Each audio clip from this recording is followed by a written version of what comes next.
આઝાદીના 80માં સ્વાતંત્ર્ય પર્વની દેશવ્યાપી ઉજવણી તથા વંદે માતરમના 150 વર્ષ પૂર્ણ થવાના ઐતિહાસિક અવસર નિમિત્તે સમગ્ર દેશમાં હર ઘર તિરંગા અભિયાન ઉત્સાહભેર ઉજવાઈ રહ્યું છે.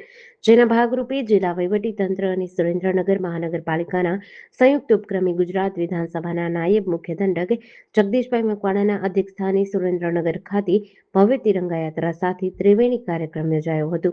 દેશભક્તિના આ મહાપર્વમાં નગરજનો, યુવાનો, બાળકો તેમજ વિવિધ સામાજિક અને ધાર્મિક સંસ્થાઓ મોટી સંખ્યામાં જોડાતા સમગ્ર શહેર રાષ્ટ્રપ્રેમના રંગે રંગાયું હતું. વંદે માતરમના 150 વર્ષ પૂર્ણ થવાના અવસરે વંદે માતરમના સમૂહ ગાન બાદ સુરેન્દ્રનગર મહાનગરપાલિકા કચેરીથી રાષ્ટ્રભક્તિના ગીતો અને ગગનભેદી નારાઓ સાથે તિરંગા યાત્રાનો પ્રારંભ થયો હતો. યાત્રા અજરામલ ટાવર, ખીજડીયા હનુમાનજી મંદિર, doctor Baba Saheb Ambedkar Chowk, mega mall, AP Shah arts and science college અને સુરેન્દ્રનગર બસ સ્ટેન્ડ સહિતના મુખ્ય માર્ગો પરથી પસાર થઈ હતી. એમપી શાહ કોમર્સ કોલેજ ખાતે પહોંચી હતી. તિરંગા યાત્રામાં હાથમાં રાષ્ટ્રધ્વજ લઈને જોડાયેલા હજારો નગરજનો, વિદ્યાર્થીઓ અને યુવાનો વિશેષ આકર્ષણનું કેન્દ્ર બન્યા હતા.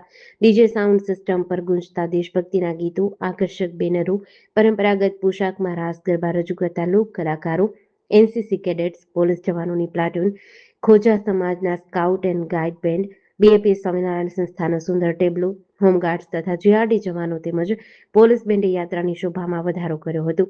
સમગ્ર યાત્રા દરમિયાન ભારત માતા કી જય અને વંદે માતરમના ગગનભેદી નારાઓથી સમગ્ર વાતાવરણ દેશભક્તિમય બની ગયું હતું.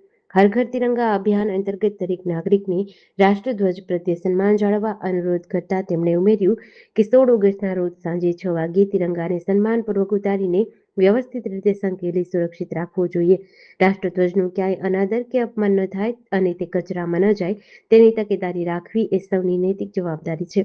વડાપ્રધાન નરેન્દ્ર મોદીના વર્ષ 2047 સુધીમાં વિકસિત ભારતના સંકલ્પને સાકાર કરવા દેશના દરેક નાગરિકે પોતાની ફરજ અને જવાબદારી નિભાવવી પડશે.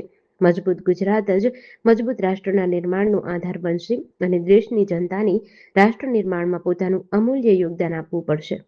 આઝાદીના 80માં સ્વાતંત્ર્ય પર્વની ઉજવણીના ભાગરૂપે સુરેન્દ્રનગર જિલ્લા વહીવટી તંત્ર, સુરેન્દ્રનગર મહાનગરપાલિકા અને સુરેન્દ્રનગર ભારતીય જનતા પાર્ટી દ્વારા આ સંયુક્ત તિરંગા યાત્રા સુરેન્દ્રનગર મહાનગરપાલિકાથી શરૂ કરી અને એમપી શાહ કોમર્સ કોલેજ સુધી અંદાજિત 3 કિલોમીટરની આ ભવ્યાતિ ભવ્ય તિરંગા યાત્રાનું આયોજન ખૂબ જ સારી રીતે થયું છે.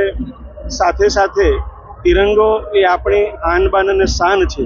તિરંગો એ ભારત ભક્તિ છે, રાષ્ટ્રભક્તિ છે અને રાષ્ટ્રભક્તિના રંગે રંગાઈ સૌ સુરેન્દ્રનગર વાસીઓ આજે એક ઉત્સાહભેર આ તિરંગા યાત્રામાં જોડાયા છે.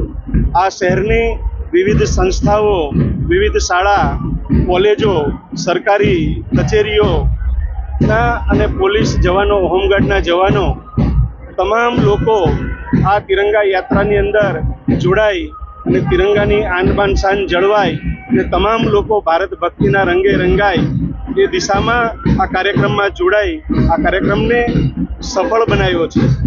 આજે જે નવનાથ વણિક સમાજ છે એના દ્વારા ત્યાં પૂર્ણાહુતિનો કાર્યક્રમ પણ વ્યવસ્થિત સરસ રીતે યોજવામાં આવ્યો છે અને જિલ્લાનું સમગ્ર વહીવટીતંત્ર, મહાનગરપાલિકા, ભારતીય જનતા પાર્ટી અને વિવિધ સંસ્થાના સૌ પ્રતિનિધિઓને હું હૃદયપૂર્વકના અભિનંદન આપું છું કે આ તિરંગા યાત્રામાં જોડાઈ અને આ તિરંગાની આનબાન અને શાન વધારી છે.